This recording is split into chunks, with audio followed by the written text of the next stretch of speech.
Buenos días, buenos días. Perdón. ¿Cómo está usted? Bien. ¿Listos para la palabra? Amén. Vamos al libro de Lucas 22, por favor. Lucas 22.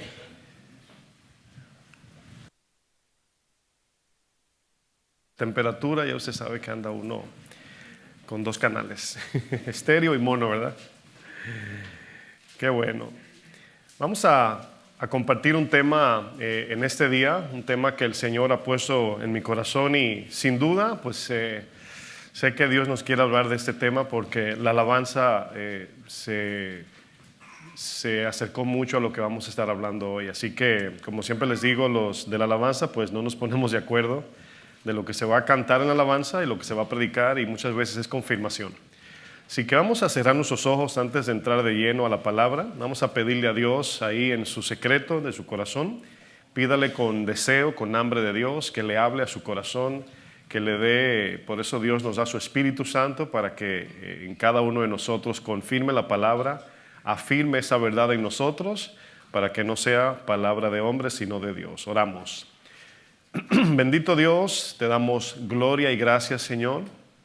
Asimismo, como la alabanza bien lo decía, queremos estar en tu monte santo, Señor. Te pedimos que esta palabra sea de gran edificación, como siempre lo es, porque es tu palabra. Pero te pedimos también, Señor, que toque aquellas áreas del corazón, aquellas confusiones quizás que algunos tenemos, y que tú me des sabiduría e inteligencia espiritual. Prepáranos, Señor, para seguir siendo cristianos, fieles a ti, a tu palabra, Señor, en el nombre de Jesús. Amén. A un tiro de piedra. Ese es el tema que vamos a compartir. ¿Cómo se llama el tema? A un tiro de piedra. Lucas 22, 39. Fíjense lo que dice. Dice, y saliendo, aquí Jesús ya casi camino a la cruz, se fue como solía. ¿Sí entiende lo que significa como solía? De costumbre, ¿verdad? Dice, al monte de los olivos, y sus discípulos también le siguieron. ¿Cuántos discípulos de Jesús hay aquí? Bueno, nosotros también debemos seguirle. Dice, cuando llegó a aquel lugar, les dijo, orad que no entréis en tentación. Dice, y él se apartó de ellos, ¿a qué? A distancia como de un tiro de piedra. Y puesto de rodillas, oró diciendo, Padre, si quieres, pasa de mí esta copa, pero no se haga mi voluntad, sino la tuya. Y se le apareció un ángel del cielo para fortalecerle. Miren, cuando leemos en la Biblia acerca del fin de los tiempos, sin duda nuestros corazones se llenan de temor. ¿Cuántos sienten temor en su corazón cuando hablamos del fin de los tiempos, la persecución de la cual la Biblia nos habla? ¿Alguien siente algún temor? Yo creo que humanamente sentimos cierto temor. Y al escuchar de estos temas, muchos preferimos mejor hacernos la idea de que no estaremos aquí en esos tiempos. Y casi nos conviene creer en la pretribulación, ¿verdad? Nos vamos antes que venga todo este desastre que la Biblia tanto habla.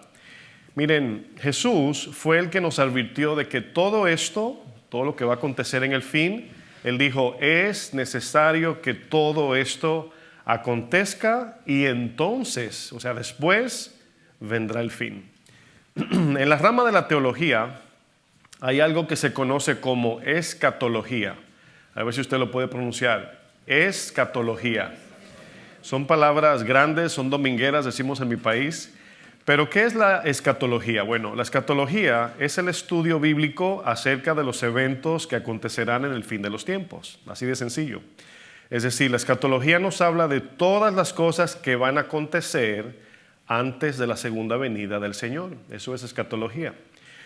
Algo muy importante que como estudiosos de la Biblia debemos conocer es que al leer acerca del fin de los tiempos, nos daremos cuenta que Jesús nos habla en un sentido con doble referencia. Cuando Él le hablaba a sus discípulos, le hablaba ¿con qué? Con doble referencia. Es importante eso porque cuando la Biblia dice que el Señor viene pronto, ese viene pronto tiene que ver mucho con preparar la iglesia para que cuando Él venga no nos encuentre, ¿verdad? Desconectados, haciendo otras cosas, pecando a lo mejor. Y también sirve, ese viene pronto para prepararnos antes de morir, porque algunos o muchos han muerto y no han visto la venida del Señor. Entonces, cada vez que nos acercamos y estamos en tiempos como estos, tan difíciles, siempre el cristiano dice, el Señor está cerca. Y vemos la noticia y decimos, el Señor está cerca. Y ese cerca es lo que nos está ayudando, animando a que nos preparemos para que no nos encuentre desconectados espiritualmente. Ahora, Jesús le habló a sus discípulos, como ya dije, en doble referencia.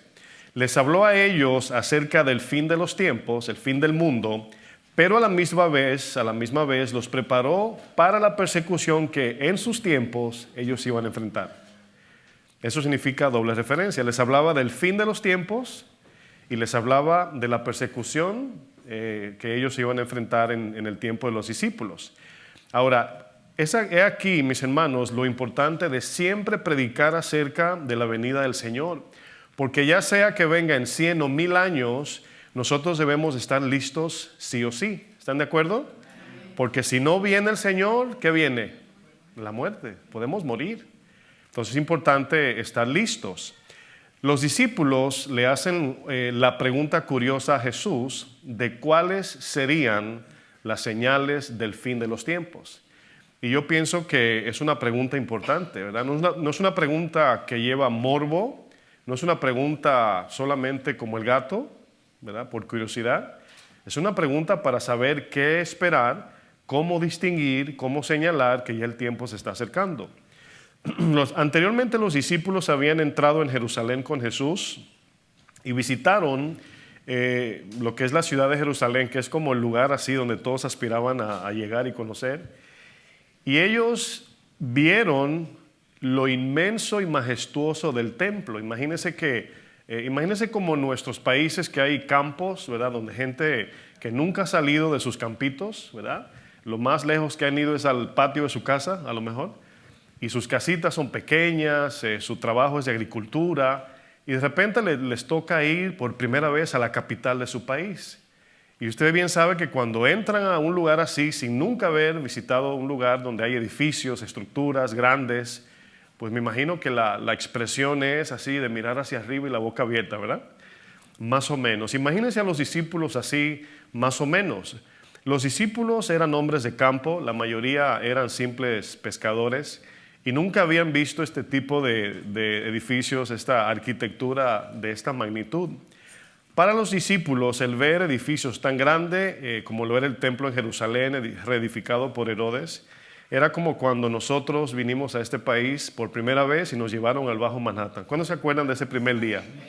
Ahora, los que tienen aquí ya añitos y luego usted vuelve, ya usted no anda así, ¿verdad? Así es como uno sabe los que son turistas y los que son de aquí. Cuando usted va al Bajo Manhattan, los que van caminando así viven aquí. Y los que están así, ¿verdad? Son turistas, ¿verdad? Eso es normal. Pero fíjense, es impresionante y aún viviendo aquí, cuando vamos al Bajo Manhattan y de repente tenemos días, meses o a lo mejor años sin visitar, de repente nos encontramos con un edificio nuevo, ¿verdad? Y otra vez viene esa expresión de novedad de wow, hicieron otro edificio. Pero por un momento, vamos a usar un ejemplo, imagínate ese día que tú te llevaron al Bajo Manhattan, a usted lo llevaron, y que alguien, esa persona que lo invitó, ese familiar o amigo que le dijo, vamos para que conozca el Bajo Manhattan. Imagínate que te diga, ¿ves esos edificios? ¿Verdad? Esa frase, cuando yo llevé a mi abuela de paseo a conocer los edificios de Bajo Manhattan, eso dijo ella. Mi abuela iba en el carro, íbamos manejando, atravesando la 34, y yo manejando decía, mamá, mira los edificios. Y ella miraba así. Y ella decía, no quedará piedra sobre piedra, decía ella. Así dijo. Ya murió, ya partió con el Señor. Pero siempre que leo este texto me acuerdo de mi abuela porque ella no miraba así, no se impresionaba por nada, ¿verdad? Y dijo, no quedará piedra sobre piedra. Imagínate que el que te invitó ese día te diga así, tú bien impresionado mirando los edificios y wow, y te diga, ¿ves esos edificios? No quedará piedra sobre piedra que no sea derribada. Ahora, tenemos como ejemplo el acontecimiento del 9/11, cuando cayeron las Torres Gemelas. Yo les hago esta pregunta, cuando las Torres Gemelas de Manhattan cayeron, ¿cómo ustedes creen que la gente se sentía en esos días? Si usted piense o trate, a lo mejor usted estuvo aquí, a lo mejor usted lo presenció en sentido, estuvo en ese estado y usted vio cómo estaban las calles, las policías, la policía, los bomberos, etcétera. Pero ¿cómo estaba el corazón de la gente en esos días? Bueno, estaba lleno de terror, de confusión, de incertidumbre, de mucho miedo. En esos días la gente hacía fila para entrar a las iglesias. Imagínense. Muchos comenzaron a asistir a las iglesias por el terror del 9/11, pero a medida que iban pasando los días, comenzaron a olvidarse, todo volvía a la normalidad y ya la gente dejó de congregarse. Fíjense qué cosa, ¿no? Ya dejaron de congregarse, dejaron de ir a sus iglesias. Pero miren, de aquí surge la curiosidad de los discípulos y llenos de temor le preguntan en Lucas 21:7 a Jesús: Maestro, ¿cuándo será esto? Es decir, el fin de los tiempos. ¿Y qué señal habrá cuando estas cosas estén para suceder? Bueno, Jesús clasifica su respuesta en 3 categorías. Número 1, Jesús les habla del engaño de los falsos. Eso será una señal del fin de los tiempos. Se van a levantar muchos falsos cristos, falsos maestros.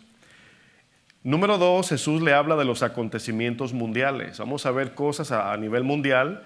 Y hoy día con los dispositivos nos damos cuenta en un segundo lo que está pasando en Rusia, en España, en Australia, en nuestros países. Y lo tercero que Jesús les dice o les habla es de la persecución cristiana.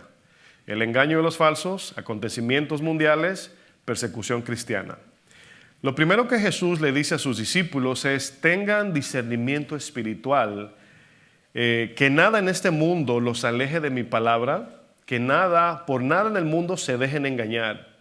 ¿Por qué? Porque en esos días vendrán falsos maestros y se levantarán falsos cristos. En Lucas 21:8 le dice el Señor, Él entonces dijo: mirad, esa palabra es importante porque es en imperativo, tiene que ver con tengan mucho cuidado, ¿verdad?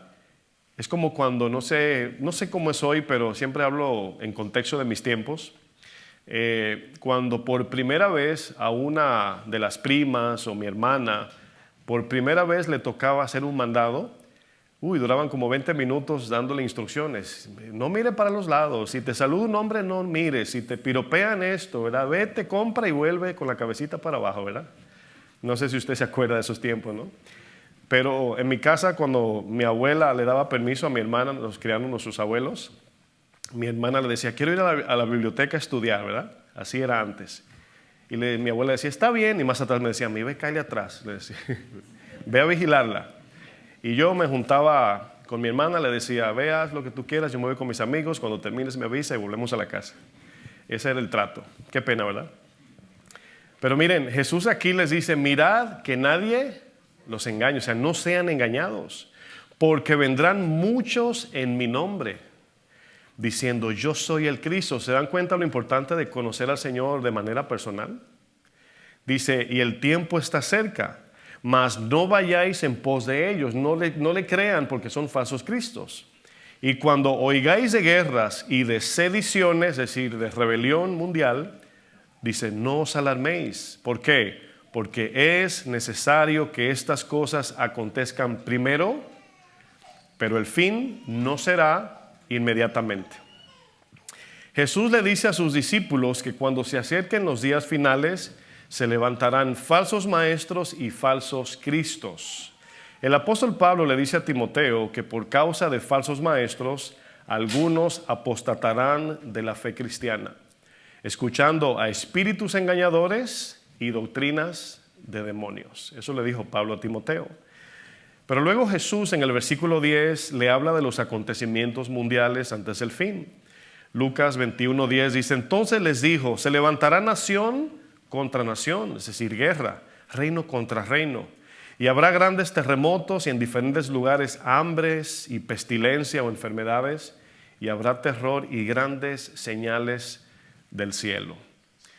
Los acontecimientos a nivel mundial siempre han ocurrido. Incluso usted, cuando le diga a alguien que no es cristiano y le quiera predicar de Cristo y le dice: mira cómo está el mundo y mira lo que está pasando, algunos le van a decir: eso siempre ha pasado, ¿sí o no? Eso siempre, o sea, siempre ha habido cosas y el mundo, ¿verdad? Hace un reset, se resetea el mundo, ¿no? Pero aquí Jesús, mis hermanos, le está hablando de acontecimientos que van a ser muy marcados y muy diferentes a los del pasado. Los eventos que acontecerán alrededor del mundo servirán de señal para saber que su venida está muy, muy cerca, más y más cerca que nunca, para que todos estemos preparados y su venida no nos sorprenda como ladrón. Son las advertencias del apóstol Pedro en su segunda carta a los cristianos perseguidos, segunda de Pedro 3. Voy a leer la versión de la Biblia Nueva Traducción Viviente, es más sencilla. Lo van a poner en la pantalla. Miren lo que dice Pedro, en realidad no es que el Señor sea lento para cumplir su promesa, como algunos piensan. Aquí Pedro habla de ¿cuál promesa? De la segunda venida del Señor, ¿verdad? Dice, al contrario, Dios es paciente, yo le agregué ese Dios es paciente por amor a ustedes. Dice, no quiere que nadie sea destruido, quiere que todos ¿qué? Se arrepientan. Pero el día del Señor llegará tan inesperadamente como un ladrón. Entonces los cielos desaparecerán con un terrible estruendo y los mismos elementos se consumirán en el fuego y la tierra con todo lo que hay en ella quedará sometida a juicio. Dado que todo lo que nos rodea será destruido de esta manera, ¿cómo no llevar una vida santa y vivir en obediencia a Dios? Esa es la advertencia para que nos preparemos. Tomemos en cuenta, mis amados hermanos, las palabras de Jesús. Jesús les dice a sus discípulos que habrán tiempos difíciles para aquellos que quieran seguir a Cristo. Y Jesús claramente les dice, habrán falsos maestros y vendrán falsos cristos. Todo esto, mis hermanos, nos compromete a que como cristianos nos metamos de lleno en la palabra de Dios. Que busquemos, somos libres de ver enseñanzas en el YouTube, pero no pierdan el tiempo viendo enseñanzas de cosas que maravillan la carne, sino enseñanzas que fortalecen la fe, que nos santifican, que nos acercan más a Dios, que nos llevan a una vida parecida a la de Cristo. Así se discierne si una enseñanza es buena o no es buena, si es bíblica o no es bíblica. Los falsos maestros enseñarán falsas doctrinas y los falsos cristos distorsionarán la imagen del Señor viniendo, haciéndose llamar ellos mismos Cristos. Y ya claro, hemos visto varios que se levantan y ¿qué sucede? Pues terminan a veces hasta matando a todos los que se congregan con esa persona. Y hemos visto ya ejemplos de eso. Pero noten lo que Jesús les dice a sus discípulos en el verso 12. ¿Qué les dice? Pero antes, diga conmigo, antes de todas estas cosas os echarán mano. Ese antes obviamente tiene que ver con los discípulos que estaban escuchando en ese momento. Ese antes tiene que ver con antes del fin, a ustedes les está diciendo le van a echar mano, es decir, lo van a agarrar. Dice, y os perseguirán, ¿verdad? Y os entregarán a las sinagogas y a las cárceles y seréis llevados ante reyes y ante gobernadores por causa de mi nombre. Bueno, si usted ve la historia de los 12 discípulos, solamente uno murió de viejito, Juan. La mayoría murieron, le cortaron la cabeza, a Pedro lo crucificaron cabizbajo. Todos murieron como mártires de la fe. Todavía desde ese entonces hay cristianos que mueren de esa manera. Sin embargo, no a todos, a lo mejor, no lo sé, solo Dios sabe, nos va a pasar así. Y no significa que por eso, porque a lo mejor no nos van a crucificar cabizbajo, vamos a vivir en el relax, ¿verdad?, de los Estados Unidos. Es peligroso, mis hermanos, vivir con esa actitud. Pero aquí Jesús aplica la doble referencia porque les está hablando escatológicamente. Es decir, les está hablando acerca del fin de los tiempos. Pero también los está preparando para enfrentar la persecución y la muerte que en esos tiempos, en sus tiempos, ellos iban a enfrentar. Por eso digo doble referencia. Les habló del fin, que todavía no ha llegado, pero también de la persecución que ellos iban a enfrentar. Esa doble referencia hay que aplicarla siempre. ¿Por qué? Porque no sabemos, la iglesia en 2000 años ha sufrido mucha persecución, pero todavía no es el fin. Entonces, podríamos enfrentar una persecución aunque no sea necesariamente el fin de los tiempos. Entonces, por esas razones que hay que prepararse, porque no sabemos en qué momento la iglesia será perseguida o enfrentarás una prueba muy difícil o este mundo te aborrezca. Hay que estar preparado. Y la enseñanza, si usted nota, a través de los tiempos se va acomodando a los tiempos, valga la redundancia, porque hay que preparar la iglesia para lo que viene. Una vez escuché a un predicador dando como una historia de los chinos que están siendo perseguidos, chinos cristianos en este caso, y él decía que los chinos que fueron perseguidos, que hoy están con iglesias bajo tierra, clandestinas, las Biblias las tienen casi escondidas, ¿verdad? Como si fueran bombas, porque si lo encuentran con Biblia, lo llevan a la cárcel, lo torturan y hasta lo matan. Imagínense, ¿no? Nosotros viviendo en ese tiempo, o que nos caiga de repente ese tipo de persecución. Y este pastor decía que los chinos les reclamaron a su pastor. Le dijeron, ¿por qué no nos hablaste de la persecución nunca? ¿Por qué? O sea, a muchos les sorprendió la persecución, pero a nosotros, Pablo, como dice Pablo, o sea, ustedes no están en tinieblas acerca de eso porque ya yo les dije. Si sucede, lo único que va a pasar es, le va a llegar un miedo y se va a acordar de lo que le enseñaron en su iglesia, en este caso aquí. Entonces, esos chinos de ese tiempo le reclamaron a su pastor, ¿por qué no nos preparaste para esto?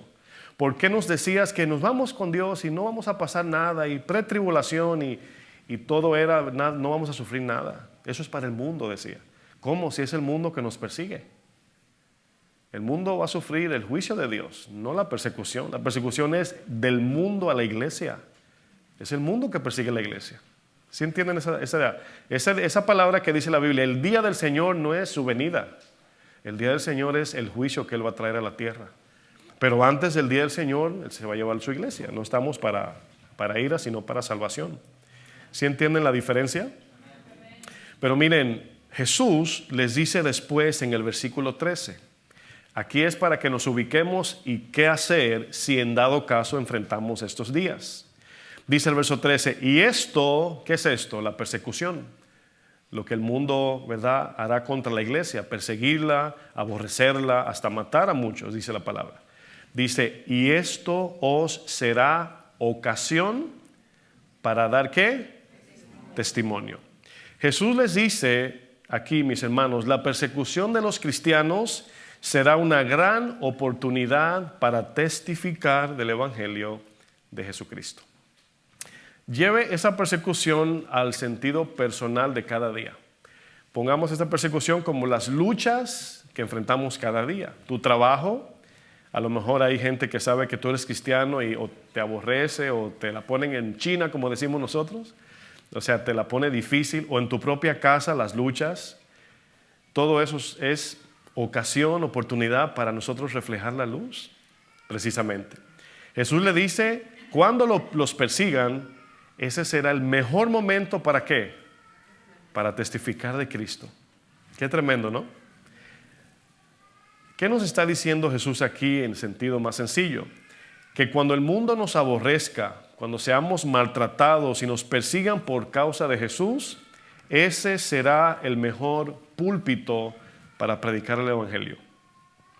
Precisamente por eso les decía hace 8 días que no desperdiciemos el campo misionero. ¿Sí se acuerdan de esa enseñanza? Cada cosa en su lugar. Que no nos definamos por ni un partido político o por posturas que abogan por buenas causas sociales. El cristiano no debe estar publicando sus opiniones personales. No debe, usted puede, pero no debe. ¿Por qué? Porque esto lo clasifica en un grupo y le cierra la puerta de predicarle al otro lado. Y si yo soy demócrata, ya los republicanos no quieren nada contigo. Soy republicano, ya los demócratas no quieren nada contigo. Entonces nosotros no nos definimos por nada en sentido social, cultural, político o gubernamental. Nuestra identidad es cristiana.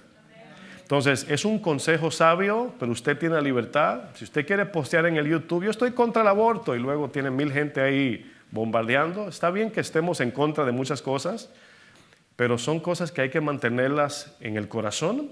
La postura bíblica es en el corazón para poder hablarle a la gente del Señor. No sé si entienden lo que estoy diciendo. Pase por desapercibido como Jesús. Usted sabe que cuando a Jesús lo apresaron, ni los que lo fueron a buscar sabían cuál de los dos era Jesús. Tremendo, ¿no? Que Jesús como que no sobresalía. Como que parece que el cabecilla es ese. No, todos parecían iguales. Y una de las cosas que el cristiano, especialmente la iglesia, si usted nota, aquí no hay así como privilegios, ¿verdad? La silla del pastor y parece que ese es el grande aquí. Tratamos de que eso aquí no se practique. Porque somos los meseros de la iglesia. Aunque nos ven en corbata y traje, somos meseros. Aquí estamos sirviéndole a ustedes. Entonces, qué bueno que cuando alguien llegue, pues diga, ¿cuál es el pastor, verdad? Que no lo encuentre, ¿verdad? Pero a Jesús, ¿se acuerda que dice Juan 18, que cuando él dijo yo soy, que le preguntaron, ¿cuál es Jesús? ¿Cayeron de espaldas? Por el gran yo soy, el creador del universo dijo yo soy. Pero dense cuenta que ni Jesús ni a Jesús lo reconocían. Sabían de Jesús, lo que él hacía, pero entre los 12 no se sabía cuál era.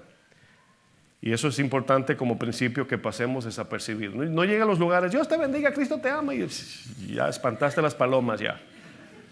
Yo creo que es más sabio llegar desapercibido, siéntate atrás, que te busquen y te digan, no, siéntate adelante, ¿quién eres? ¿Cómo estás? No, sí, soy fulano de tal. O sea, la predicación, mis hermanos, no es para vociferarla, es para vivirla, para que la gente la vea en nuestras vidas. Cierro el paréntesis. Luego Jesús afirma a sus discípulos para que no entraran en pánico por no saber qué hacer en medio de la persecución. Verso 14 dice, proponed en vuestros corazones no pensar antes cómo habéis de responder en vuestra defensa. Miren, eso que yo leí nos sirve también como principio cuando usted dice, mi tía me invitó para su casa y le voy a hablar de Jesús. ¿Verdad? ¿Le ha pasado? O mi prima o una amiga, ¿verdad? Pero resulta que cuando hacemos ese tipo de cosas, el cual es muy buena, la Biblia nos da como cierto principio de sabiduría de que no vayamos predeterminado a lo que vamos a hablar, sino más bien que vayamos predeterminados a ser sal y luz. O sea, antes de hablar mucho, mejor que se vea mucho en nosotros. Y luego el Señor abre puerta y la conversación se da y con sabiduría comenzamos a encaminar el Evangelio hasta que cuando nos vamos, el Evangelio, la semilla queda sembrada. ¿Por qué? Porque es como que nuestro testimonio suaviza la tierra para luego dejar caer la semilla. Pero si tú llegas, Cristo te ama, mira, las cosas están mal, el mundo se está acabando, Cristo viene pronto y ahí está la tía con el café en la mano, ¿verdad? Sí, un segundito, azúcar y Cristo te ama y tú dices, ay. Y ya la tía está contando las horas para que te vayas. Es un tema, ¿verdad? Es imprudencia eso. Entonces, acuérdense que no se trata de nosotros, así como Jesús, que ni sepan que somos cristianos hasta el final. ¿Por qué? Porque así es más sabio hablarles del Señor. Dice el verso 15, continúo. Dice, o sea, no se propongan sus corazones anticipar lo que van a hablar. Vamos a hablar delante del rey, ¿qué le vamos a decir? Vamos a estudiar, ¿verdad? Teología sistemática, porque el rey es académico. No, el Señor nos va a dar palabra. Dice el 15, porque yo, hablando Jesús, os daré palabra y sabiduría, la cual no podrán resistir ni contradecir todos los que se opongan. Se le va a callar la boca, pero es el Señor que va a hacer eso. Aquí Jesús nos dice que si en dado caso llegamos a enfrentar una persecución o sufrimiento de esta magnitud, dice el Señor que Él nos va a dar una gracia especial. Una gracia que se va a ajustar a cada sufrimiento difícil. ¿Usted cree que los discípulos de Jesús necesitaron gracia para morir? Claro, por eso les dijo, y les daré poder para que sean testigos. Mi espíritu los va a ayudar a morir. Eso significa. A mí me da mucha tranquilidad eso. Usted me pregunta, pastor, ¿usted le tiene miedo a la persecución? Humanamente, claro, terror. Pero yo no miro eso, yo miro lo que el Señor me prometió. Que Él estará conmigo, aunque ande en valle de sombra de muerte, no me dejará. Él me dará la capacidad y la valentía espiritual para resistir, porque no solamente es resistir y no tener miedo, es amar al que te mata. Dice, ahí sí cambió la cosa. Eso es la gracia de Dios. Es amar al que te está torturando, casi mente tortura y tú orando por él y su familia. ¿Te imaginas? El amor de Dios nada más hace eso. Porque Cristo en la cruz, mientras lo estaban clavando, Él decía, perdónalo porque no saben lo que hace. Eso es un amor divino, no es humano. Entonces yo descanso en que Dios nos va a dar una gracia especial. Y yo creo, porque algunos se alegran, ay, ganó tal candidato y va a mejorar la... Ponga su esperanza en el Señor. Porque la iglesia no crece cuando la cosa está bien en el mundo. Porque se olvida la gente. La prosperidad aleja a la gente de la iglesia. Como les dije, el 9:11 trajo mucha gente a la iglesia. Sigo leyendo el 16, dice, mas seréis entregados aún por vuestros padres y hermanos y parientes y amigos y matarán a alguno de vosotros. ¿Te imaginas los discípulos escuchando esto? Señor, yo no te seguí para esto. Dice, y seréis aborrecidos de todos por causa de mi nombre. Pero ni un cabello de vuestra cabeza, ahí está, perecerá. Luego Jesús dice algo muy contundente que a todos nos debe estremecer y humildemente recibir lo que dice la palabra. Dice el 19, con vuestra paciencia ganaréis vuestras almas. Con vuestra paciencia ganaréis vuestras almas. Vamos a leer ese texto en sentido contrario. Lo leo así, si no soportamos con paciencia, perderemos nuestra alma. Y aquí es donde las doctrinas comienzan a chocar. Pastor, la salvación no se pierde y todo ese tipo de temas. Lo dejo ahí y que el Espíritu nos confirme. A medida que se acerca el fin de los tiempos, el enemigo buscará todos los medios posibles para torcer y distorsionar las verdades de Dios que encontramos en su palabra. Ese es el ataque directo a la iglesia. Vivimos en la era del conocimiento, ¿sí o no? Miren, con la facilidad que hoy tenemos de saber de todo un poco, casi somos omniscientes. Yo me doy cuenta, a veces yo hago cosas como, es como si fuera una forma de estudiar a la gente, pero en el sentido positivo, ¿no? De repente cuando tú dices, ¿sabías que en 1900, ¿verdad? Tal hombre murió? Y luego, ¿verdad? Te dice la persona así, ah, ¿sí? Wow. Y cuando escribe, y dice, pero también dice, y te levanta el teléfono, ¿verdad? Y ya, nadie dice, yo no sé. Es muy raro, ay, no sabía. Y en el teléfono vamos corriendo y lo buscamos. Si usted se da cuenta, mis hermanos, si usted quiere buscar alguna información en el internet, si por ejemplo busca algo en el buscador de Google, por ejemplo, lo primero que le sale en la parte superior de la respuesta son dos letras, AI, significa inteligencia artificial, AI. Es lo primerito, usted escribe algo y casi toda la respuesta de Google dice generando, generating AI. Y te está respondiendo el sistema de inteligencia artificial. La respuesta de Google mayormente utiliza este mecanismo o este sistema, llamémosle, que se llama inteligencia artificial. Usted va a ver una A y una I en inglés. Artificial Intelligence, por eso dice AI. Pero ¿qué es la inteligencia artificial? La inteligencia artificial es una rama de la informática que se encarga de realizar tareas por medio de máquinas computarizadas que normalmente son realizadas por inteligencia humana. O sea, lo que el cerebro debe hacer ya se está haciendo por medio a la inteligencia artificial. En pocas palabras, la inteligencia artificial busca reemplazar la mente humana. Esa es la idea. Hoy entre hermanos bromeamos, decimos, ya tenemos un cerebro externo. Porque la gente ya no se acuerda de los números de teléfono. Ya la gente no sabe calcular, todo es el teléfono. Hace unos días estaba en mi país y me senté con mi tía, una de mis tías, y me puse a bromear, juego de memorias, y le dije, mi tía, yo me acuerdo del teléfono de la casa cuando ustedes vivían en tal lugar. Ah, sí, ¿cuál es? Tal y tal. Dice, wow. Me dice, ¿a que no te acuerdas del teléfono cuando vivíamos aquí? Le dije, sí, tal y tal. Y el de aquí, tal y tal. Y así, ¿verdad? Pero eso que yo estaba haciendo me trasladaba como a esto que estoy hablando.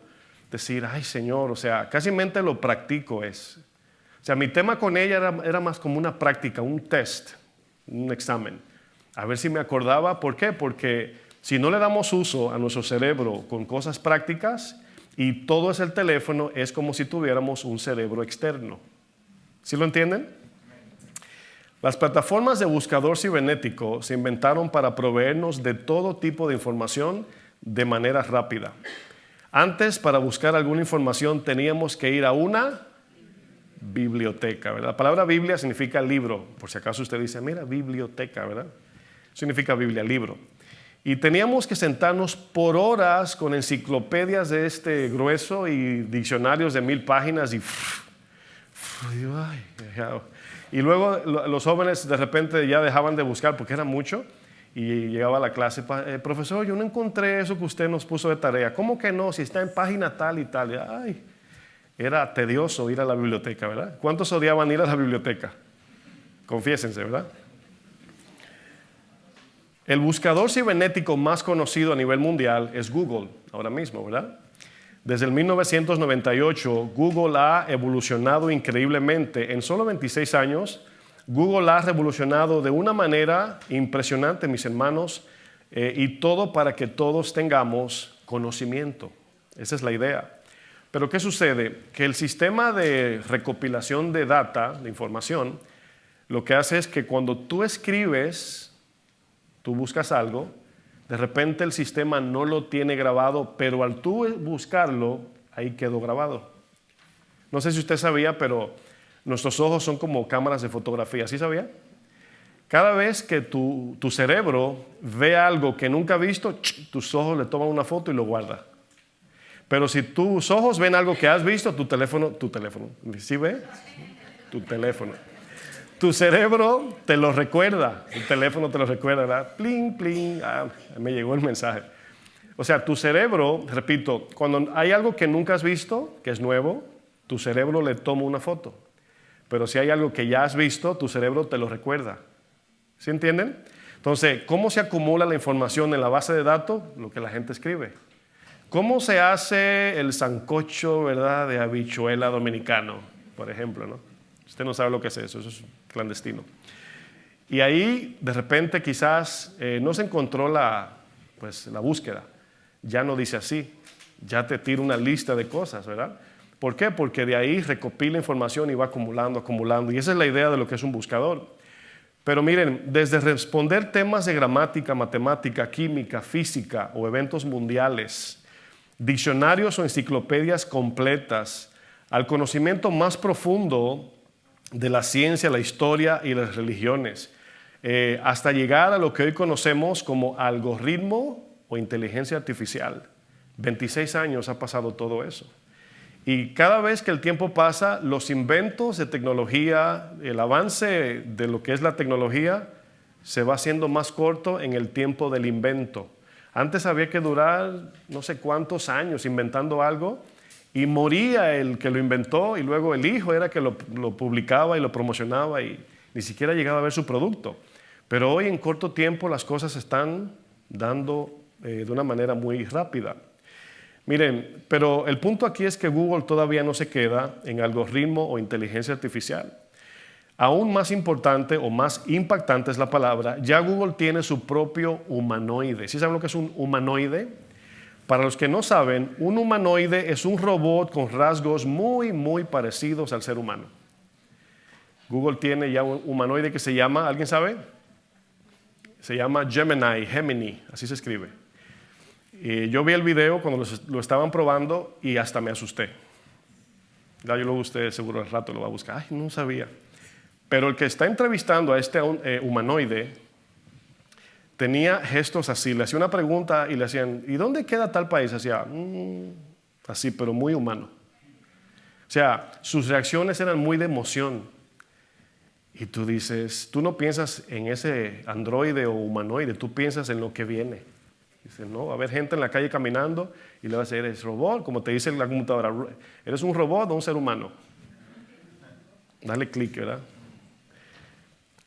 Miren, Google no solo te resuelve problemas de cálculos matemáticos o fórmulas química o física, no solo te da a conocer las noticias más secretas a nivel mundial, sino que ahora por medio del algoritmo o la inteligencia artificial, Google tiene toda tu información archivada en su base de datos y es capaz de predecir lo que vas a hacer antes de hacerlo. Casi mente Google te dice, aún no está la palabra en tu boca y ya Google lo sabe. Da risa y miedo, ¿verdad? Risa y miedo. Penosa y peligrosamente, mis hermanos, ya el algoritmo, la inteligencia artificial, conoce más la Biblia que tú y yo. La base de datos de lo que es la Biblia ya está en el sistema del Internet. Y cuando tú preguntas a Google, ¿cuántos discípulos mataron? Te va a salir Generating AI, inteligencia artificial, y te va a contestar. Y te va a dar posibles verdades. Imagínate el que no paga el precio de estudiar y de meterse en los libros de papel y buscar y buscar y buscar. Es más fácil un clic preparar un mensaje. Hoy hay pastores de inteligencia artificial. No sé si sabía. Hay una iglesia, no hay un pastor, hay una pantalla. Y el pastor es una inteligencia artificial. ¿Cómo enfrentaremos lo que se aproxima, mis hermanos? Así mismo, hágale. ¿Qué nos garantiza que vamos a perseverar hasta el fin, enfrentando todo tipo de pruebas tan difíciles? No olvidemos que el mismo pueblo que con gran emoción y voz en cuello cantó el cántico profético de victoria cuando cruzaron el Mar Rojo fue el mismo que se fue al infierno. Estos temas nos toca a nosotros los pastores hablarlos, los temas difíciles que no queremos escuchar. Miren, no olvidemos, mis hermanos, no cometamos el error de los discípulos de decir, yo no, Señor, yo nunca te voy a abandonar, mi vida doy por ti. No digamos eso, mejor hagamos un examen profundo en nuestro corazón y preguntemos cómo estamos, ¿verdad? Vamos a refrescar nuestra memoria y leamos el libro de Judas. Aquí Judas, el medio hermano de Jesús, no Iscariote. Judas Iscariote no escribió libros en la Biblia. Pero vamos a refrescar nuestra memoria para que ustedes vean lo que les pasó al pueblo que salió de Egipto. Vamos a leer este texto de Judas desde el verso 3 y es como una manera de compararnos con ellos. Es lo que Pablo dice en 1 Corintios 10. Acuérdense del pueblo que Dios salvó en Egipto. Dice Judas capítulo 1 verso 3.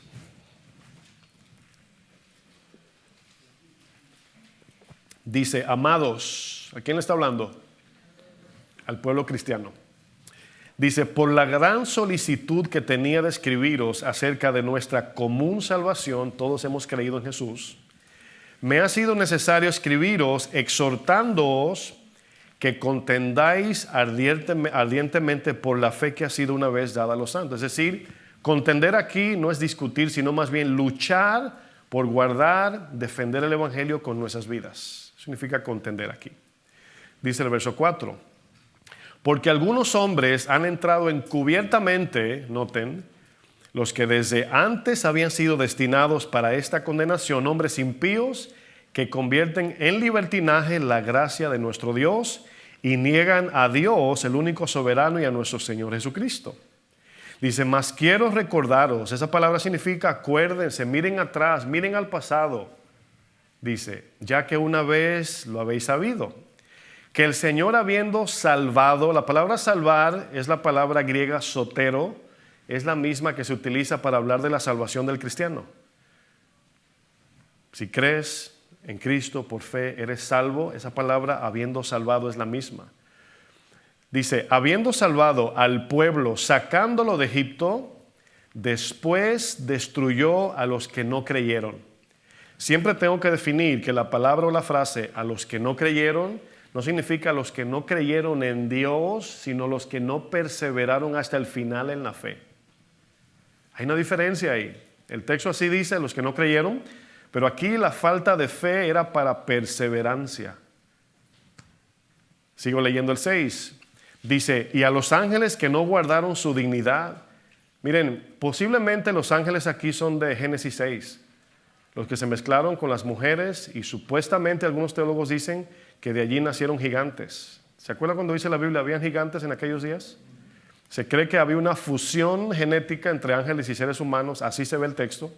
Lo decimos así porque no estamos 100% seguros, pero parece ser que estos algunos le llaman nefilims. Aquí los ángeles posiblemente son los de Génesis 6, porque lo está conectando con inmoralidad sexual.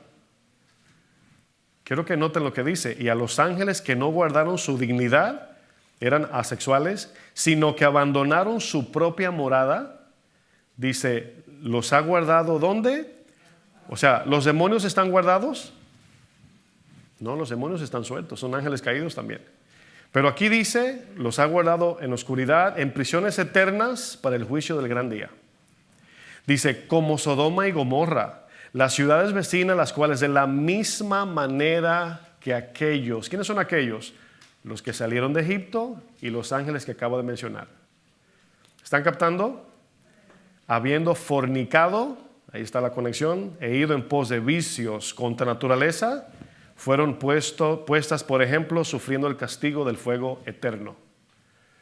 El Señor aquí, Judas, da a entender que los que salieron de Egipto, que no llegaron a la tierra prometida, los ángeles, yo quiero decir, creer que son los de Génesis 6 por el tema de la inmoralidad sexual, y luego agrega Sodoma y Gomorra. Todos tienen que ver con algo común, inmoralidad sexual.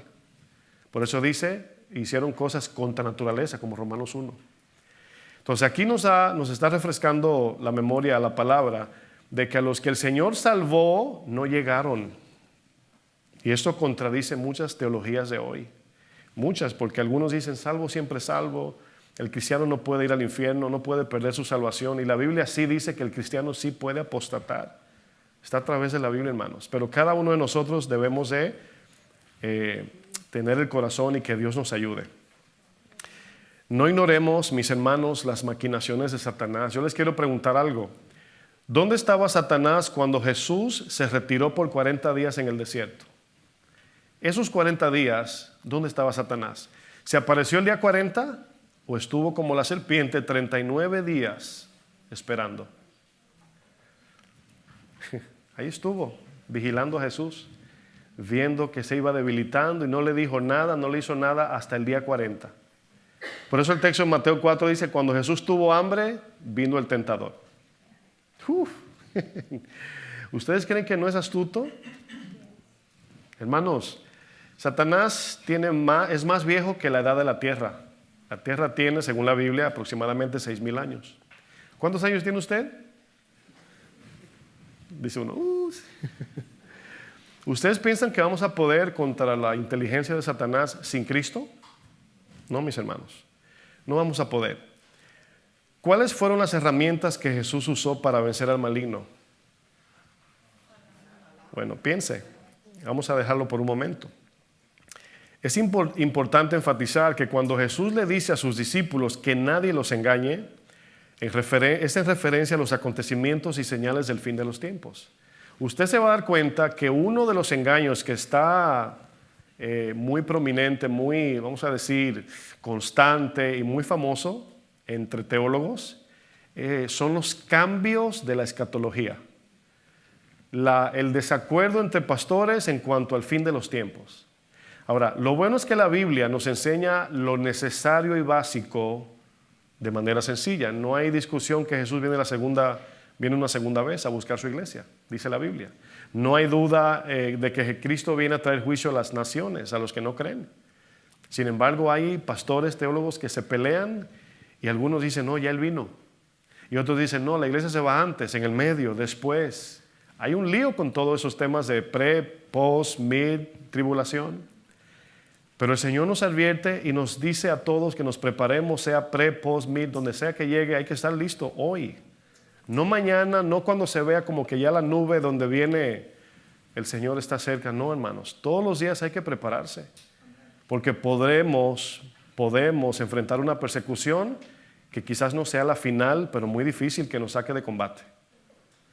Si un cristiano no puede apostatar, ¿para qué la persecución? ¿Para qué Satanás insiste a que le fallemos a Dios? Claro, tiene sus efectos negativos, pero es para sacarnos de combate. Miren, Jesús le dijo a sus discípulos, con vuestra paciencia ganaréis vuestras almas.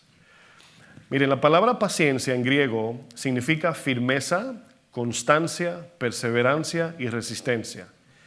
Firmeza, constancia, perseverancia y resistencia. La palabra paciencia tiene el sentido de resistencia espiritual en 4 áreas. Número 1, resistencia en las tentaciones del mundo, la carne y Satanás. Número 2, firmeza en las pruebas de sufrimiento de cada día. Número 3, constancia en nuestra conducta cristiana todos los días. Y número 4, perseverancia hasta el final por medio de la fe. Eso es paciencia. Es lo que el apóstol Santiago menciona en el capítulo 1 cuando dice: gócense cuando os halléis en diversas pruebas, diferentes tipos de pruebas, sabiendo que cuando soporten la prueba al final van a desarrollar firmeza, constancia, perseverancia y resistencia. Nuestra mayor atención, mis amados hermanos, debe estar puesta en las cosas eternas, no en lo temporal. Miren, les quiero advertir algo y les confirmo, les digo que no estoy siendo fatalista ni mucho menos pesimista. Acuérdense que a los pastores, a los doctores y a los mecánicos nos toca dar la mala noticia, ¿verdad? ¿Cómo está el carro? Bueno, ¿verdad? Hay que cambiar el motor. Miren, como pastor nos toca hablar de esos temas tan difíciles que a lo mejor no nos gustan, pero es mi responsabilidad hablar de todo esto y quiero que me escuche con atención. La Biblia nos habla acerca de voy a decirlo así, de la voluntad de Dios que se puede manifestar de dos maneras: la voluntad permisiva, la voluntad perfecta de Dios. Ya hemos estudiado esto. Lo que Dios permite y la perfecta voluntad. Por eso dice Jesús clamando a Israel: ¿cuántas veces quise, verdad? Como la gallina cuida sus polluelos, cuidarlos, y ustedes no quisieron. Entonces, la perfecta es que ellos vengan bajo las alas del Señor. El que habita a la sombra del Altísimo morará bajo la sombra, el que habita al abrigo, mejor dicho, ¿verdad? Morará bajo la sombra del Omnipotente. Esa es la perfecta, pero Dios también los deja. Esa es la permisiva. ¿No quieren? Está bien. Entonces, dentro de la permisiva, el Señor nos permite hacer cosas en esta vida. Cuando tú te vas de vacaciones, ¿el Señor te dice que es pecado o que no te vayas de vacaciones? No.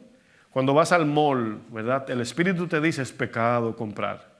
No. O sea, hay muchas cosas que pertenecen a la voluntad permisiva, pero hay otras que son la voluntad perfecta. Todo me es permitido, no todo me conviene. El Señor dice: está bien, hazlo, pero no te conviene. Yo quisiera, en mi voluntad perfecta, mejor esto, pero está bien, ¿verdad? Y ahí está. La voluntad permisiva son cosas como estudiar, casarte, viajar, ir de vacaciones, ahorrar para comprar una casa o un carro, etcétera, etcétera. Usted sabe, ¿no? Estas cosas Dios nos permite hacerlas, escuche bien, pero es de manera temporal. ¿Están captando? ¿De manera qué? Temporal. Usted me ha escuchado decir que nada en sí mismo es malo, es lo que Romanos 14 dice. Sin embargo, llegarán días donde la predicación de las cosas temporales que Dios nos permite tiene que cambiar. Hay un tiempo donde ya no podríamos decir: sí, váyase de vacaciones en medio de una persecución. ¿Está entendiendo lo que quiero decir? ¿Están captando bien? O sea, esa predicación de, pues Dios nos permite, nos da, nos bendice materialmente, nos cumple ciertos deseos personales. Pero llegarán momentos donde ya no podremos decir eso porque a lo mejor habrá persecución. Y ya el mensaje se va a centrar nada más en perseverar, perseverar, perseverar, perseverar. ¿Qué estoy diciendo, mis hermanos? Si usted estudia cómo era la vida de los cristianos antes de la persecución, incluso en las páginas de la Biblia vemos que antes de la persecución el pueblo tenía paz y seguridad. Acuérdense, mis hermanos, el ejemplo de José en Egipto. ¿Se acuerdan? No tienen que buscarlo. Éxodo 1:8 dice que se levantó un faraón que no conocía a José. Los faraones que conocían a José todavía respetaban la voluntad de Dios. En los tiempos de José, todavía en Egipto, fíjense, muchos egipcios se salvaron. Fíjense, muchos. Yo quiero creer que el faraón que estableció como segundo más importante a José recibió el evangelio. La Biblia así nos enseña. Sin embargo, Dios le promete a Abraham que en la cuarta generación él va a sacar su pueblo. Pasaron 4 generaciones, generación ahí, incluso los estudiosos dicen que son 40 años, pero la Biblia dice que son 100. ¿Por qué? Porque pasaron 430 años. Y los de la cuarta generación no vivían en prosperidad, solamente habían escuchado de José. Cómo vivían los hebreos en Egipto. Así quiero vivir. Los que vinieron a este país escucharon de alguien que le fue bien. En tu pueblecito ibas caminando y viste la casa que hizo el vecino. Wow, ¿y cómo vecino? No, viajé. Yo también me quiero ir. Esa es la idea. Es posible que cuando el pueblo en el desierto comienza a recordar los deleites de Egipto, posiblemente, digo posible porque a veces la Biblia no lo detalla con puntos de detalle, posiblemente ellos habían escuchado los tiempos de prosperidad en tiempos de José. Miren, hay un peligro muy grande como cristianos de apegarnos a las cosas de este mundo, un peligro muy grande. Y aunque muchos negarán que aman las cosas de este mundo, acuérdense que la prueba va a sacar la verdad. Hay veces que yo puedo decir, no, yo aquí estoy bien como cristiano, espiritualmente estoy como aquí, pero la prueba te va a decir, cuando pases por la prueba ahí vas a ver dónde estabas en el Señor. El pueblo que salió de Egipto, mis hermanos, con solo codiciar los deleites y placeres de Egipto, se hicieron esclavos de Egipto y del poder de Faraón, el cual es un tipo de anticristo, el Faraón. Solo con codiciar, escuche, con codiciar se hicieron esclavos. Solamente con window shopping, para que me entiendan, ¿no? ¿Cómo se dice en español? O sea, vamos al mall nada más a mirar. Así nos llenamos de codicia sin comprar nada. ¿Sí sabía? En el libro de Números, capítulo 11, ya estamos terminando, versículo 4, miren lo que dice. Dice, la gente extranjera, los que no eran hebreos, que se mezcló con ellos, tuvo un vivo deseo. Ese vivo deseo, hermanos, parecen dos palabras muy sencillas, pero son como cadenas gigantes que nos atan a la tierra, a lo material, al pecado. Vivo deseo es como algo que no puedes quitar de ti, algo que no puedes desprender, ni una atadura que no puedes romper. Ese es el vivo deseo. Como cuando de repente matas a un insecto o un roedor o una culebra y le das con algo y sigue moviéndose y decimos, ¿está qué? Vivito y coleando, ¿verdad? Decimos eso porque los reptiles, cuando los matas, la cola sigue con vida. Y ellos salieron de Egipto, pero estaban vivitos y coleando en su carne. Dice, y los hijos de Israel también volvieron a llorar y dijeron, ¿quién nos diera a comer carne? Cuánto extraño mi lugar de esclavitud. Nos acordamos del pescado que comíamos en Egipto de balde. Todo eso es mentira, es codicia. De los pepinos, los melones, los puerros, las cebollas y los ajos, ¿verdad? En el cebollín, los que conocen el cebollín. Aquí hay un lugar que se llama el Cebollín, ya lo promocioné. Es que hay un hermano aquí que tiene acciones ahí también. No es broma. Los hermanos cuando acaba el servicio dicen, vamos al Cebollín a comer. Dice el verso 6, y ahora nuestra alma se seca, pues nada sino este maná ve nuestros ojos. Aquí la idea para nosotros, si la aplicamos al día de hoy, es, ay, la iglesia sí es aburrida, ay, la palabra, ay. Es la idea. Mejor me voy a jugar videojuegos, mejor me voy a jugar soccer, a ver el juego de soccer, o al mall a comprar, o a disfrutar, o a la pizzería, o al cine mejor. Más o menos es lo mismo. El maná representa Cristo y su palabra. Ahora mismo estamos comiendo ¿qué? Maná del cielo. La palabra de Cristo, la palabra viva, hermanos. Aquí viene la pregunta, hermanos, ¿cómo vamos a perseverar hasta el final con todo esto que estamos viendo? A un tiro de piedra. ¿Qué significa la frase a un tiro de piedra? Lo diré de esta manera para que se entienda. Escúchelo bien. Mientras estamos en el mundo, nos alejamos del mundo para poder salir del mundo. Lo repito. Mientras estamos en el mundo, nos alejamos del mundo para poder salir del mundo. Miren, ¿cómo es posible que el pueblo que salió de Egipto, después de haber visto el poder de Dios manifestado ante sus ojos, después de ver que Dios es mucho más poderoso que Faraón, cómo es posible que después de haber visto un brazo de mar de más de 4 kilómetros de ancho abierto en dos, después de haber visto alimento caer del cielo, agua saliendo de una roca, columna de agua y de fuego, caminaron por un desierto lleno de tierra y piedras y sus pies no se hincharon, sus calzados no se rompieron? ¿Cómo es posible que este pueblo salvado por Dios finalmente se fueron al infierno? Es lo que dice Judas, es lo que dice Pablo. La respuesta es muy sencilla. Salieron de Egipto, pero Egipto nunca salió de ellos. Hablando con una persona hace unos días, me comentaba que en su pueblo murió un hombre, aproximadamente unos 60 años. Este hombre, me comentaba, mi amigo me decía que le fue muy bien materialmente, tenía posesiones, incluso compró un terreno en nuestro país de aproximadamente 2,000 tareas de tierra, que es más o menos unos 1.2 millones de metros cuadrados. ¿Usted cree que es mucho?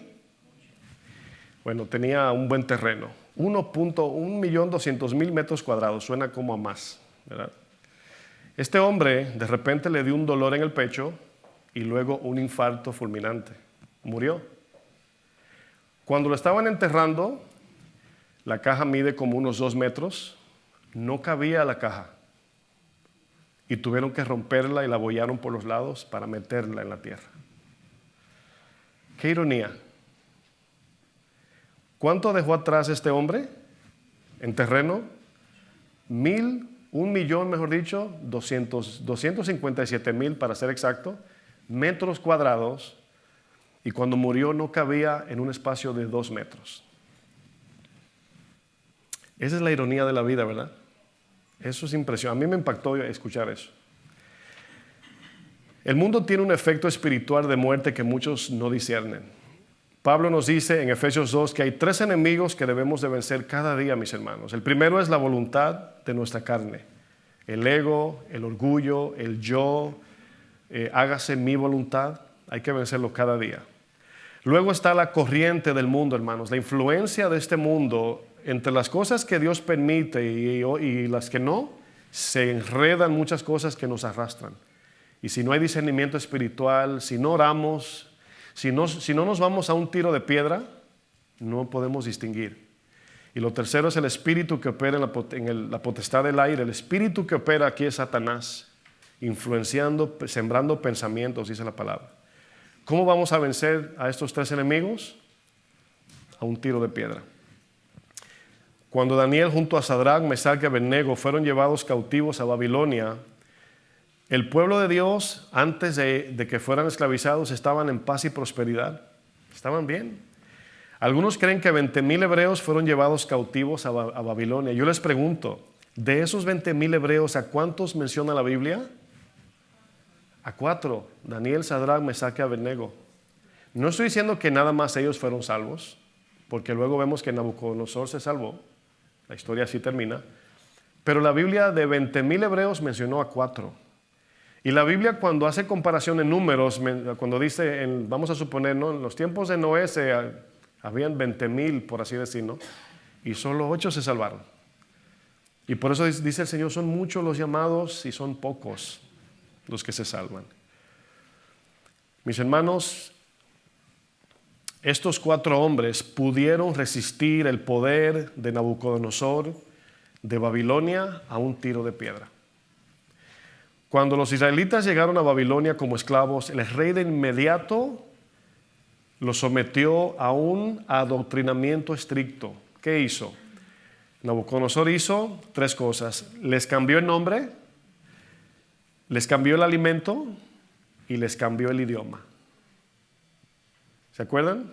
Bueno, los nombres Daniel, Mesach, Sadrach y Abednego no son los nombres hebreos, sino Azarías, Belsasar, está Misael, me falta uno siempre, son nombres hebreos, pero se los cambiaron para nombres caldeos. Entonces, vivir en Babilonia y a la misma vez agradar a Dios en todo, sin duda, era algo muy difícil para esos 4 hebreos, ¿sí o no?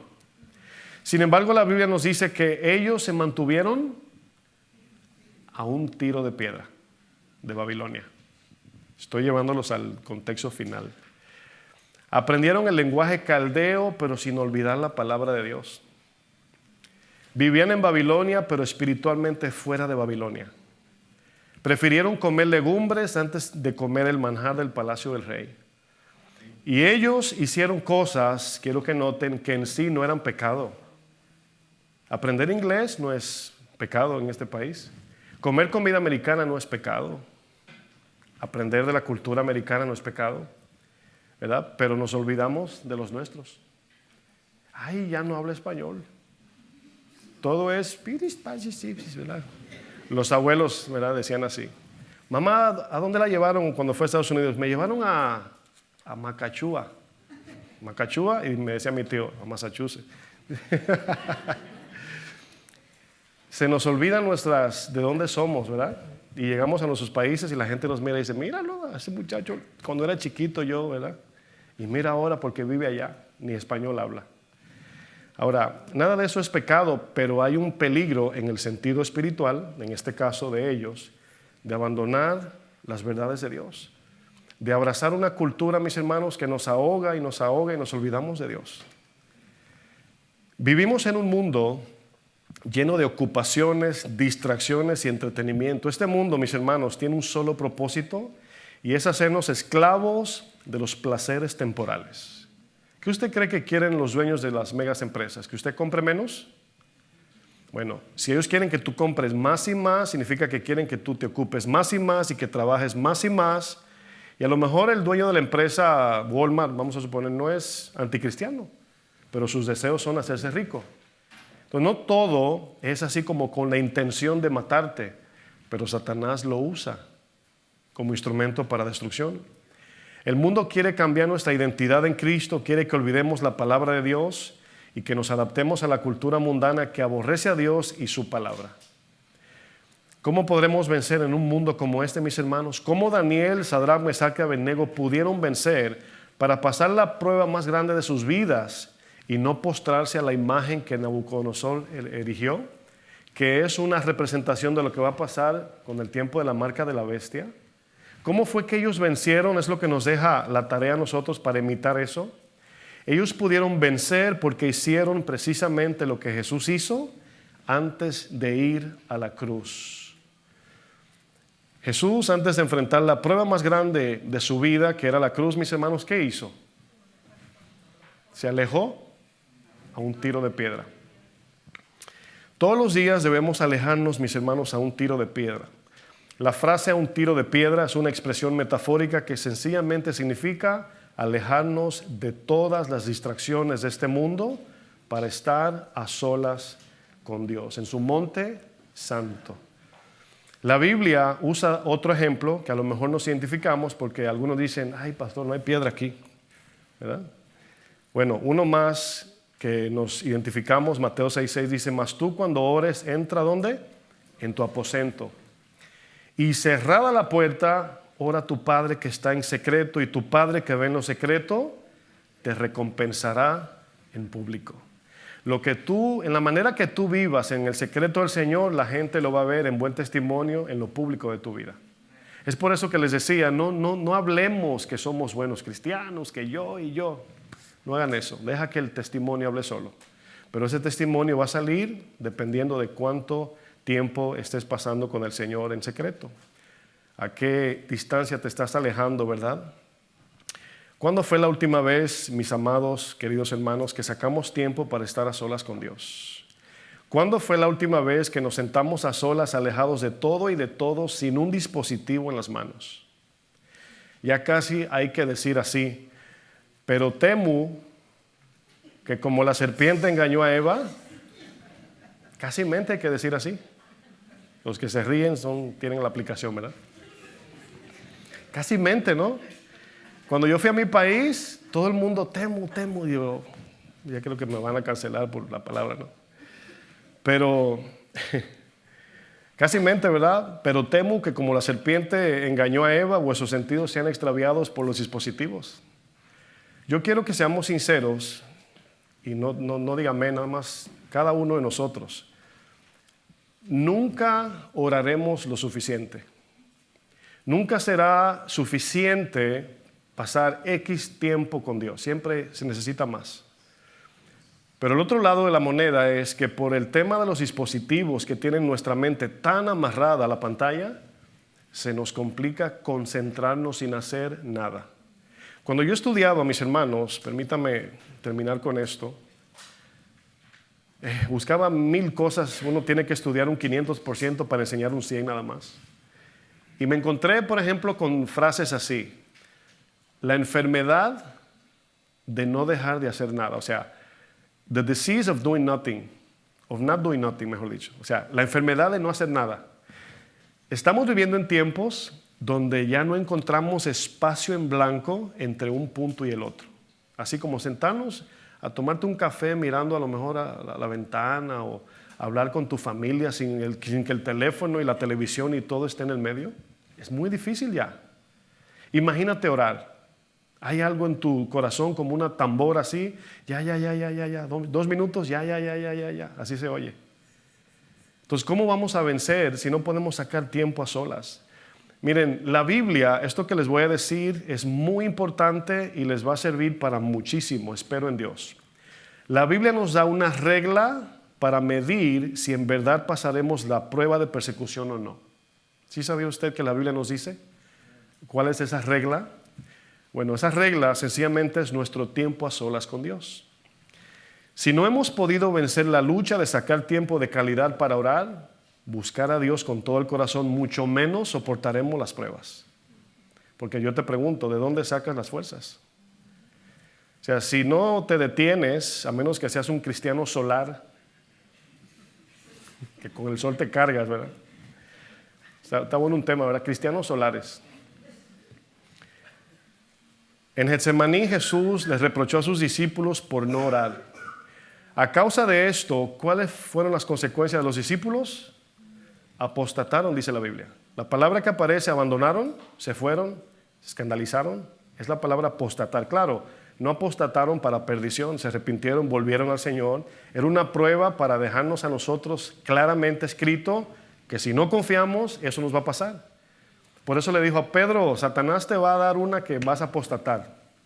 Pero yo oré a mi Padre para que no se desconecte la preservación de tu alma. Y por eso pudo regresar. Jesús lo fue a buscar. Yo sé que no pudiste. Yo sé que tu apostasía no fue porque me odias, pero sí confiaste en tus fuerzas.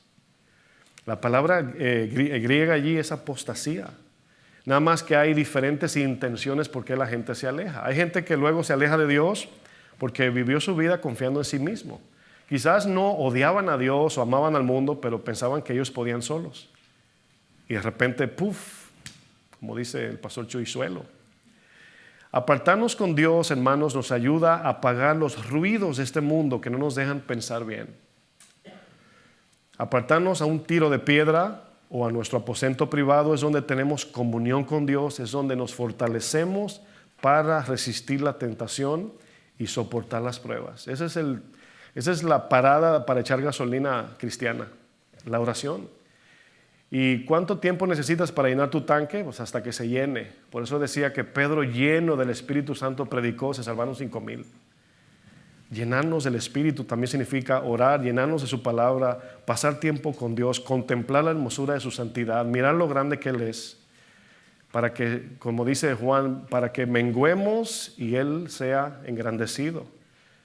El espejo, mis hermanos, nos engaña. El espejo nos engaña. Hace un momento, antes de la enseñanza, hablando con un hermano, me llegó una ilustración a la mente, creo que es muy buena, creo yo. Pero a veces estamos desconectados de Dios y no lo sabemos. Es como cuando le cambia las 4 llantas a tu vehículo y nada más le ponen las tuercas a 3 llantas y sales por ahí y te das cuenta que la llanta izquierda adelante no tiene tuercas, pero es cuando se te sale. Pero ya venías y tú de camino dices, ¿escuchas un ruido, mi amor? Al esposo. No. Y es la llanta que no tiene tuercas. Y cuando la llanta sale, es que luego te vas al pasado y dices, ay, el gomero no le puso las tuercas a la llanta. Y cristianamente nos pasa. Estamos desconectados de Dios, pero es cuando viene la prueba que nos damos cuenta. Quiero terminar con 2 textos, Lucas 18:1 y Efesios 6:10. Lucas 18 dice Jesús, también les refirió a Jesús una parábola sobre la necesidad de orar. ¿Cuándo? Siempre y no desmayar. Diciendo, había en una ciudad un juez que ni temía a Dios ni respetaba a hombre, juez malo. Había también en aquella ciudad una viuda, esta mujer no tenía esposo que la representara, dice, la cual venía a él diciendo, hazme justicia de mi adversario. Necesito justicia, ayúdame. Dice, y él no quiso por algún tiempo. Dice, pero después de esto, dijo dentro de sí, aunque ni temo a Dios, casi se escuchó, ni temo, ¿verdad? Ni temo a Dios, ni tengo respeto de hombres. Sin embargo, porque esta viuda me es molesta, le haré justicia. No sea que viniendo de continuo me agote la paciencia. Yo quiero que usted note que Jesús escoge en tiempos culturales, en ese tiempo, lo más débil como ser humano, una mujer. Por ser mujer era un cero a la izquierda en esos tiempos y era viuda. Aparte de que ser mujer en ese tiempo eran menospreciadas, eran denigradas, tampoco tenía esposo. No tenía quien la ayudara. Entonces Jesús dice, a una mujer en esta condición que no tiene cómo enfrentar a un juez injusto, Jesús dice, por medio de la oración esta mujer puede vencer. Ahora, ninguno de nosotros en sentido cultural o social nos encontramos como esa mujer. Sin embargo, Jesús usa lo más débil para decir que ella fue lo más fuerte en orar y orar hasta convencer al juez injusto. Dice el verso 6, y dijo el Señor, ¿oí lo que dijo el juez injusto? ¿Acaso Dios no hará justicia a sus escogidos que claman a Él cuando? Los domingos, a veces los jueves y antes de comer. No, día y noche. ¿Se tardará en responderles? Aquí la idea, hermanos, es orar para vivir una vida de fe. Esa es la idea del texto aquí. Orar para vivir una vida de fe. Y es por eso que luego Él dice, os digo que pronto les hará justicia, pero termina diciendo, cuando venga el Hijo del Hombre, ¿hallará cristianos en la tierra? ¿Hallará fe? Y lo está conectando con la oración. Entonces, el mismo Pablo en Efesios 6:10 nos dice, por lo demás, hermanos míos, fortaleceos en el Señor y en el poder de su fuerza, no en las nuestras. Cuando un cristiano se queja de su prueba, posiblemente es que está haciendo las cosas en sus fuerzas. Ya no aguanto más, qué bueno, porque luego ahí entra el Señor. Ya no puedo más, qué bueno, porque en tu debilidad se perfecciona su poder. Diga, el débil en Dios. Póngase de pie.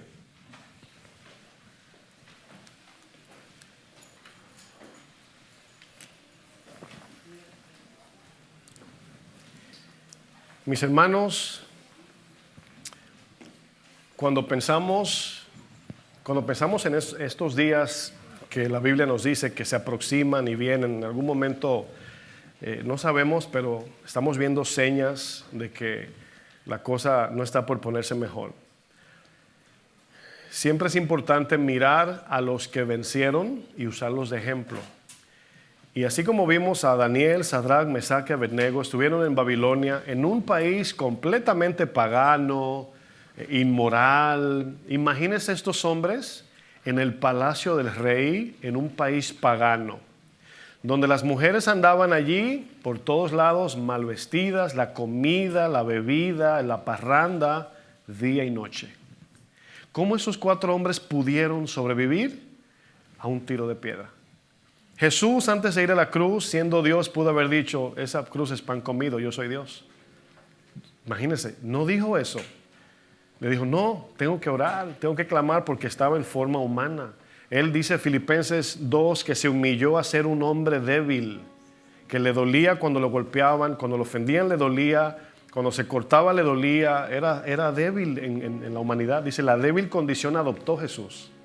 Entonces él, como cualquier otro cristiano, por eso él vino a ser un hombre frágil como tú y yo, para que imitemos sus pisadas. ¿Y qué hizo Jesús para vencer a los romanos, para vencer a los hebreos, los griegos? No vino a vencerlos, vino a salvarlos. ¿Y qué hizo? Se fue a un tiro de piedra.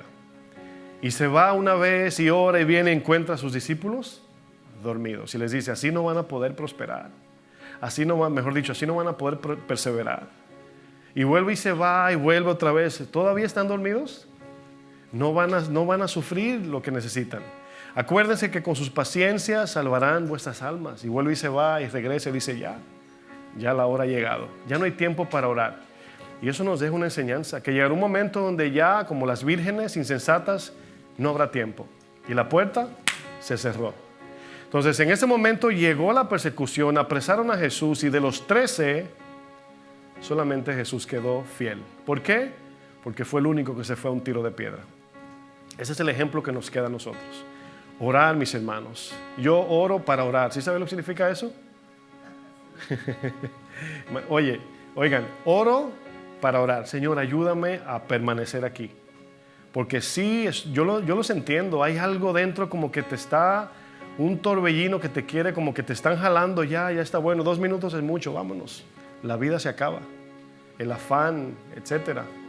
Pero hay que permanecer. Moisés subió una montaña. Imagínense lo difícil que es subir una montaña. Lo mismo es quedarse ahí orando. Pastor, a veces no sé qué decir. No importa, quédate ahí. No importa que no digas nada. Ya Dios sabe que estás ahí. Ya te está mirando que viniste a Él. A veces no es que yo no sé orar como el pastor que usa palabras. Aquí no se trata de elocuencia así profunda, teológica. Clámale en tu lenguaje. Así como le hablas a tus hijos, mi amor, búscame esto. Claro, con respeto a Dios, pero como tú hablas. Señor, ayúdame. Esa oración sencilla, Señor, no puedo. Señor, me estoy desvaneciendo espiritualmente. No aguanto más, Señor, ayúdame. Pero hay que quedarse ahí. Hay que machacar la carne. Getsemaní significa moler olivo para que salga aceite. Y el aceite es la unción del cristiano. Lo que nos ayuda. La unción que está en nosotros nos va a ayudar a vencer la verdad, a vencer al enemigo y a amar a nuestros enemigos que nos quieren matar. Amén. Vamos a orar. Señor, te pedimos que cuando tomemos esa decisión de irnos a un tiro de piedra, Señor, que nos encontremos allí, Señor, en tu presencia. Y esta lucha, Señor, esta lucha, como bien decíamos en la enseñanza, si no hemos podido vencer la oración, mucho menos la persecución. Esa es la regla que tú nos das. Jesús pudo vencer porque pasó tiempo contigo clamando, clamando, clamando. Y lo que Jesús pasó fue tan grande por nosotros. Pero vemos cómo pudo no solamente soportar, sino amar a los que le clavaban. Amar a sus crucificadores. Amar a los que se burlaban. Así queremos terminar como Esteban, Señor, que oraba por aquellos que lo apedreaban. Señor, perdónanos, Señor. Perdona su pecado. No le tomes en cuenta su maldad. Mi corazón está limpio, Señor, de aquellos que me odian, que me aborrecen. Y así queremos terminar, orar por nuestros líderes, orar por aquellos que nos la ponen difícil. A lo mejor nuestro jefe en el trabajo, supervisor, no sé, es una persona difícil de tratar.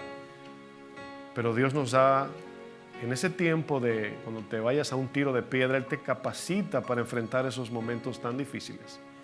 Y cuando tú, entre tantos empleados, soportas a este jefe o jefa o supervisor tan difícil, te van a preguntar, como dice 1 de Pedro 3, cuando te demanden explicación de tu esperanza, ¿cómo tú lo haces? ¿Cómo aguantas a esa persona? Y ahí tendrás oportunidad para testificar. Gracias, Señor, por tu palabra, en el nombre maravilloso de Jesucristo. Amén. Que Dios les bendiga, mis hermanos.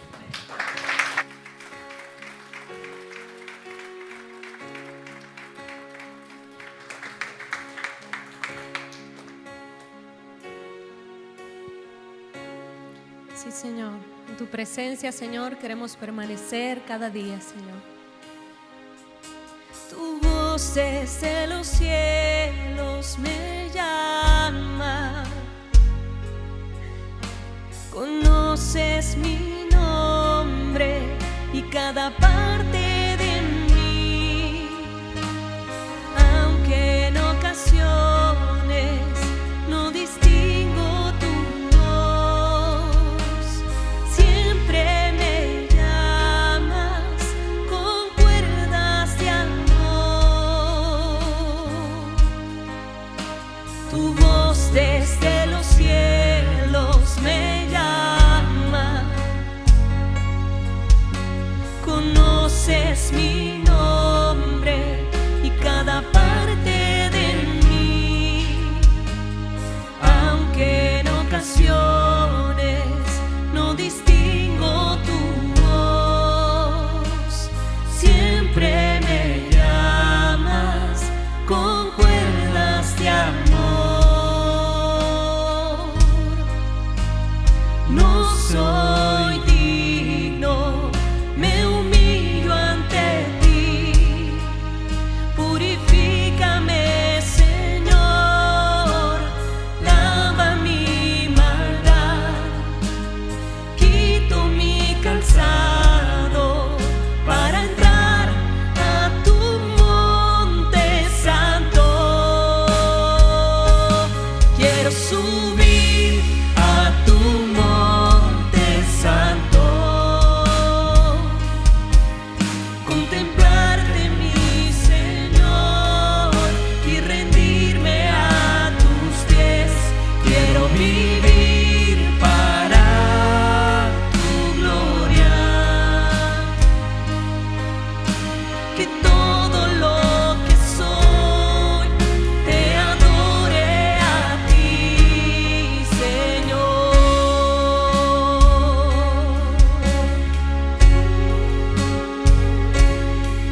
santo, Señor. Quiero subir a tu monte santo, digamos al Señor, contemplarte, mi Señor.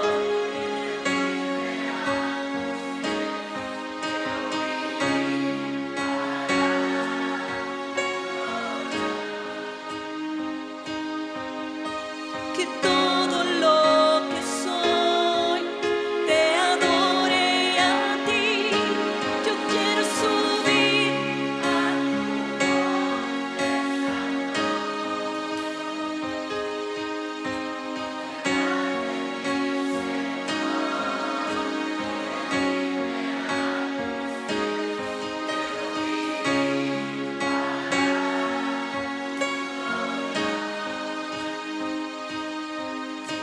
que todo lo que soy te adore a ti, Señor. Que todo lo que soy te adore a ti, Señor. Que todo lo que soy te adore a ti, Señor. Sí, Señor.